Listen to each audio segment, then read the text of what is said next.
देखिएगा, आज का पहला क्वेश्चन आपके सामने है। हमें यह बताना है इस क्वेश्चन में कि 500 से लेकर के 1300 तक में 9 से विभाजित होने वाली कुल कितनी संख्याएं हैं। बहुत ही इंपॉर्टेंट क्वेश्चन है और इस तरह का क्वेश्चन जो है अक्सर ही एग्जामिनेशन में देखने को मिलता है। सबसे पहले हम लोग क्वेश्चन को समझने का प्रयास करते हैं कि वास्तव में यहाँ पे क्वेश्चन हम लोगों से क्या पूछा है।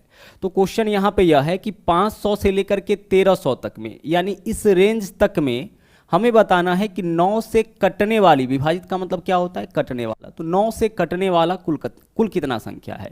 अब इस क्वेश्चन को देखिए, सोल्व करने का ट्रिक क्या होगा। सबसे पहले तो हम दोनों रेंज को लिखेंगे। तो 500 से लेकर के कहाँ तक बोला गया है, 500 से लेकर के बोला गया है 1300 तक, तो हम 500 भी लिखेंगे और 1300 भी लिखेंगे। पहला काम तो आपको यही करना है कि दोनों रेंज को लिखना है। अब आगे देखिए, अब क्वेश्चन में हम लोग देखेंगे कि तक बोला है कि बीच। यहां जो भाषा देगा उसको आप बहुत ही ध्यान से देखिएगा, यह क्वेश्चन पे बहुत ज्यादा इंपैक्ट डालता है। तो अगर क्वेश्चन में तक रहे, ठीक है, अगर क्वेश्चन में क्या रहे, क्वेश्चन में अगर तक रहे तो आपको करना है पहले वाला में से एक कम। ठीक है, क्या करना है, पहले वाला में से एक कम। और अगर क्वेश्चन में बीच रहे, अभी क्लियर करेंगे इस कॉन्सेप्ट को, अगर क्वेश्चन में बीच रहे तो आपको क्या करना है, बाद वाला में से एक कम करना है। ठीक है, यानी कि जब भी इस टाइप के क्वेश्चन को सोल्व करने चलिएगा तो इस दोनों में से किसी एक में से आपको एक कम करना ही होगा, या तो पहले वाला में से या फिर बाद वाला में से। अब यह डिपेंड करता है क्वेश्चन के भाषा के ऊपर। अगर क्वेश्चन में तक है तो पहले वाला में से एक कम, तो पहले वाला तो यही है, इसी में से एक कम करेंगे क्योंकि क्वेश्चन में क्या है, तक है। और अगर क्वेश्चन में बीच मिले, जो आगे के क्वेश्चन में मिलेगा आपको, बीच मिले तो हम क्या करेंगे, बाद वाला में से एक कम करेंगे। तो इतना काम आपको करना है। अब यह चीज आपको याद कैसे रहेगा कि हमें कम कहां से करना है, पहले वाला में से कि बाद वाला में से। आगे चल के आप कंफ्यूज कर सकते हैं, है ना। पहले वाला में से एक कम करने के बजाय आप बाद वाला में से कम कर सकते हैं, या बाद वाला में से एक कम करने के बजाय आप पहले वाला में से कर सकते हैं, उल्टा हो सकता है। तो देखिए इसको ऐसे करेंगे हम लोग। अगर क्वेश्चन में तक रहे 1300 तक, मतलब यहां तक तो हमें जाना है, मतलब इसमें से हम एक कम नहीं कर सकते हैं क्योंकि क्वेश्चन में बोला है 1300 तक, तो यहां तक हमें आना है, तो हम इसमें से एक कम नहीं कर सकते हैं। तो हम क्या करेंगे, पहले वाला में से ही एक कम कर लेंगे। और अगर क्वेश्चन में बोले यहां रहता 1300 के बीच, मतलब 1300 के बीच में ही रहना है, मतलब हमें 1299 पे आके रुकना है, तो यहीं से हम एक कम करेंगे, तभी तो 1300 के बीच रहेंगे। तो बीच बोलेगा यहां से आपको एक कम करना है, और तक बोलेगा तो यहां से नहीं कर सकते हैं, तो हम यहां पे एक कम कर लेंगे। ठीक है, चलिए ध्यान रखिएगा। अब आगे हम लोग क्वेश्चन को सोल्व करते हैं। सबसे पहला काम हम लोगों ने क्या किया, दोनों बाउंड्री लिखे, उसके बाद एक कम किए। अब आगे हमें बताना है 9 से विभाजित होने वाली कुल कितनी संख्या है। तो यहां भी क्या करेंगे, हम यहां भी बट्टा में लिखेंगे 9, और यहाँ पे भी बट्टा में लिखेंगे 9, चूंकि हमें क्या बताना है, 9 से विभाजित होने वाली कुल कितनी संख्या है। और यहाँ पे चिन्ह रहेगा माइनस का। यही आपका ट्रिक है ऐसे क्वेश्चन को सोल्व करने का। ओके, चलिए 500 में से अगर आप एक माइनस करते हैं, मतलब यहाँ पे वैल्यू कितना है आपका, 499 है। तो 9 से भाग करिए, 9 पंचे 45, क्या बचेगा 4, 49, 9 पंचे 45। केवल पूर्णांक में आपको वैल्यू लेना है, पॉइंट में नहीं जाना है, क्योंकि आप किसी भी चीज़ की संख्या को काउंट कर रहे हैं, और किसी भी चीज़ का संख्या न तो कभी पॉइंट में होगा, न ही कभी भिन्न के फॉर्म में होगा। जैसे हम अगर आपसे पूछे कि आपके कमरे में जो बल्ब है उसकी संख्या बताइए, तो आप हमेशा पूर्णांक में बोलोगे, 1, 4, 5, 10 ऐसे बोलोगे। आप 1.5, 1.2 इस तरीके से तो नहीं बोलोगे। अब अगर हम आपसे पूछे कि आपके कमरे में पंखे की संख्या कितनी है, तो आप उसको बोलोगे 1, 2, 4, 5 इस तरीके से, कभी पॉइंट में नहीं बताओगे। तो सेम चीज़ यहाँ पे है, हम लोग संख्या निकाल रहे हैं, तो यह कभी हमारा पॉइंट में नहीं आएगा। तो हमेशा वैल्यू क्या करना है, पूर्णांक में लेना है। तो 9 पंचे 45, 5, 4 बचा यहाँ पे 49, 9 पंचे 45, जितना टाइम्स जाएगा बस लिख के छोड़ देना है। ठीक है, पॉइंट में आपको नहीं जाना है, माइनस है तो माइनस। आगे 9 से इसमें भाग करिए, 9 एकम 9 हो जाएगा, 4 बचेगा 40, 9 चौके 36, फिर 4 बचेगा 40, 9 चौके 36, यानी यहाँ पे वैल्यू आपका आ गया 144। अब आपको क्या करना है कि इस दोनों में से जो बड़ा संख्या होगा उसमें से छोटा संख्या को माइनस करना है, क्योंकि संख्या किसी भी चीज़ का जो संख्या होगा वो नेगेटिव भी नहीं हो सकता है। तो क्या करना है, जो बड़ी वैल्यू होगी उसमें से छोटी वैल्यू को माइनस करिए। तो बड़ा संख्या यह वाला है, इसमें से छोटा संख्या माइनस करिए। तो 14 में से 5 माइनस करेंगे, कितना हो जाएगा आपका, 9 हो जाएगा। अब यहाँ पे क्या बचा, 13, 13 में से 5 माइनस करेंगे, कितना हो जाएगा, 8, यानी कि 89 हमारा इस क्वेश्चन का आंसर हो जाएगा। 500 से लेकर के 1300 तक में 9 से विभाजित होने वाली कुल कितनी संख्याएं हैं, कुल 89 संख्याएं हैं। यानी 89 ऐसी संख्याएं हैं जो आपका विभाजित होगा, किससे विभाजित होगा, आपका 9 से। ठीक है, चलिए जिस चीज पे आपको बहुत ज्यादा ध्यान रखना है वो यही भाषा है, बीच बोलेगा, बाद वाला में से एक कम, तक बोलेगा, पहले वाला में से एक कम तो हमें हर हाल में करना ही है। आइए अब अगले क्वेश्चन को देखते हैं। देखिएगा यहाँ पे क्वेश्चन क्या है, बोला है 800 एवं 1500 के बीच। तो सबसे पहले हम क्या करेंगे, सबसे पहले हम इस दोनों रेंज को लिखेंगे, 800 और 1500। ओके, चलिए दोनों रेंज को लिखेंगे। अब क्वेश्चन में हम देखेंगे भाषा, कि क्वेश्चन में भाषा बीच है कि तक। तो बीच बोला है यानी कि बाद वाला में से हमें एक कम करना पड़ेगा। कहाँ से एक कम करेंगे, बाद वाला में से, क्योंकि 1500 के बीच में ही रहना है, तो 1500 में से एक कम करना पड़ेगा।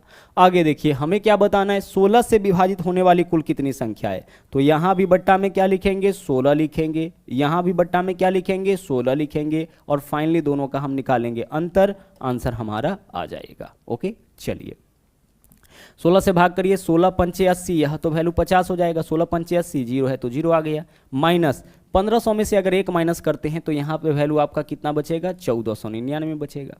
16 से भाग करिए, 16 नमा 144, ठीक है, 16 नमा 144, 5 बचेगा 59, 16 तिया 48, 93 आ जाएगा। जो बड़ी वैल्यू है दोनों में से, उसमें से छोटी वैल्यू माइनस करिए, तो 93 में से 50 माइनस करिएगा, कितना हो जाएगा, 43। तो 43 ऐसी संख्या है जो कि आपका 16 से कटेगा, 800 और 1500 के बीच। तो दो बात यहाँ पे आप सीखे हैं कि ऐसे क्वेश्चन में अगर बीच बोला जाए तो बाद वाला में से एक कम करेंगे, और तक बोला जाए तो पहले वाला में से एक कम करना है। ओके, चलिए और देखते हैं कि और किस टाइप से इस तरह का क्वेश्चन आपका पूछा जाता है। देखिएगा यहाँ पे अगला जो क्वेश्चन है आपका, बोला है यहाँ पे 300 और 500 के बीच 3 एवं 5 से विभाजित होने वाली कुल कितनी संख्याएं हैं। तो सबसे पहला काम तो हम वही करेंगे, दोनों पहले रेंज लिखेंगे, 300 और 500, ठीक है। आगे देखिए क्वेश्चन में हम यह देखेंगे कि बीच है कि तक। बीच है तो हम क्या करेंगे, बाद वाला में से एक कम करेंगे, इतना तो हम लोग पहले ही करते थे। अब आगे देखिए, अब आगे क्या बोला है, आगे बोला है 3 और 5, यानी 3 और 5 दोनों से विभाजित होने वाली कुल कितनी संख्याएं हैं। तो जब भी एक से अधिक संख्या से चेक करना हो तो हम लोग उसके एलसीएम से चेक करेंगे। जैसे 3 और 5 दोनों से जो संख्या कटेगा ना, वह इसके एलसीएम से जरूर कटेगा, यानी कि लसा से जरूर कटेगा। तो 3 और 5 का एलसीएम कितना हो जाएगा, 15। तो अगर 3 और 5 से चेक करना पड़े तो हम कितना से चेक करेंगे, 15 से। अगर क्वेश्चन में 2, 3 और 5 जब भी एक से अधिक संख्या दे, अगर यह पूछे कि 2, 3 और 5 इन तीनों से कटने वाली कुल कितनी संख्याएं हैं, तो हम इस तीनों के एलसीएम, तो 2, 3, 5 का एलसीएम कितना हो जाएगा, 30 से चेक करेंगे। अगर क्वेश्चन में यह रहे कि 4 और 5 दोनों से विभाजित होने वाली कुल कितनी संख्याएं हैं, तो हम क्या करेंगे, 4 और 5 दोनों के एलसीएम यानी कि 20 से चेक करेंगे। तो जब भी एक से अधिक संख्या से बोले उस केस में हम लोग क्या करेंगे, उसके एलसीएम से चेक करेंगे, क्योंकि अगर कोई संख्या 3 और 5 दोनों से कटता है तो वह 15 से भी जरूर कटेगा। अगर कोई संख्या 4 और 5 दोनों से कटता है तो वह 20 से भी जरूर कटेगा, ठीक है। चलिए तो दोनों रेंज लिख के, बीच बोला था तो पहले वाला में से एक कम कर लिए। अब आगे देखिए हमें क्या बताना है, 3 और 5 यानी कि 15, 3 और 5 के बदले क्या लेंगे, 15। तो 15 से विभाजित होने वाली कुल कितनी संख्याएं हैं, तो यहां भी बट्टा में 15 होगा और यहां भी बट्टा में 15, और बीच में चिन्ह क्या रहेगा, माइनस रहेगा। बाकी कैलकुलेशन आप जैसे करते थे वैसे ही यहां भी करना है। 15 से भाग करिए तो 15 दूना 30, 20 हो जाएगा, माइनस 500 में से एक माइनस करेंगे 499, और 499 में आप 15 से भाग करिए तो 15 तिया 45, यहाँ बचेगा 4, 49, 15 तिया 45। बड़ी वैल्यू में से छोटी वैल्यू माइनस करिए तो 33 में से 20 माइनस करेंगे, कितना हो जाएगा, 13। यानी आंसर जो आपका इस क्वेश्चन का होगा वह कितना हो जाएगा, वह आपका 13 हो जाएगा, ठीक है। चलिए एक कॉन्सेप्ट और हम लोग इस क्वेश्चन के माध्यम से सीखेंगे, लेकिन बाद में, पहले अगला क्वेश्चन देखते हैं। अगला क्वेश्चन देखिएगा यहाँ पे क्या है। इस तरह का क्वेश्चन बहुत ही ज़्यादा एग्जामिनेशन में भी देखने को मिलता है। बोला है 3 अंकों वाली ऐसी कितनी संख्याएं हैं जो 6 से विभाजित है। अब इस बार क्वेश्चन में रेंज नहीं दिया है कि कहाँ से कहाँ तक जाना है या किसके किसके बीच। इस बार सीधे बोला है कि 3 अंकों वाली ऐसी कितनी संख्याएं हैं जो 6 से विभाज्य है। तो 3 अंक का संख्या शुरू कहाँ से होता है, सर 3 अंक का संख्या शुरू होता है 100 से, ठीक है, और ख़त्म कहाँ पे होता है, ख़त्म होता है 999 पे। यानी 3 अंक का संख्या शुरू आपका होता है 100 से और ख़त्म होता है 999 पे। तो हमें बताना है 3 अंकों वाली ऐसी कितनी संख्याएं। इसका मतलब क्वेश्चन आपका हो गया 100 से लेकर के कहाँ तक, 100 से लेकर के 999 तक। यह क्वेश्चन किस में कन्वर्ट हो गया, यह क्वेश्चन आपका कन्वर्ट हो गया 100 से लेकर के 999 तक में 6 से विभाजित होने वाली कुल कितनी संख्याएं। तो भाषा क्या मिल गया हमें, तक, और तक बोला है तो हम क्या करेंगे, तक बोला है तो हम पहले वाला में से एक कम करेंगे। क्वेश्चन तो हमारा यही हो गया ना, 100 से लेकर के 999 तक, 3 अंक का संख्या 100 से लेकर के 999 तक ही होगा। तो 100 से लेकर के 999 तक, तो तक बोला है तो पहले वाला में से एक कम, और आगे 6 से विभाजित होने वाली कुल कितनी संख्याएं, तो यहां भी बट्टा में 6, यहां भी बट्टा में 6, और इस दोनों का हम निकालेंगे अंतर। बस सोल्व करिए इसको, आंसर आपका आ जाएगा। 100 में से 1 माइनस करिए, यहाँ पे वैल्यू क्या हो गया 99, 99 में 6 से भाग करिए, 6 एकम 6, 3 बचेगा 39, 6 गुने 6 36, माइनस 6 से भाग करिए, 6 एकम 6, 3 हो जाएगा, 6 गुने 6 36, 3 बचेगा, 6 गुने 6 36, बड़ी वैल्यू में से छोटी वैल्यू माइनस करिए, तो 166 में से अगर 16 माइनस करिएगा कितना हो जाएगा 150। तो आपका जो आंसर इस क्वेश्चन का होगा यही आपका 150 हो जाएगा। ठीक है, कितना आंसर होगा इसका 150।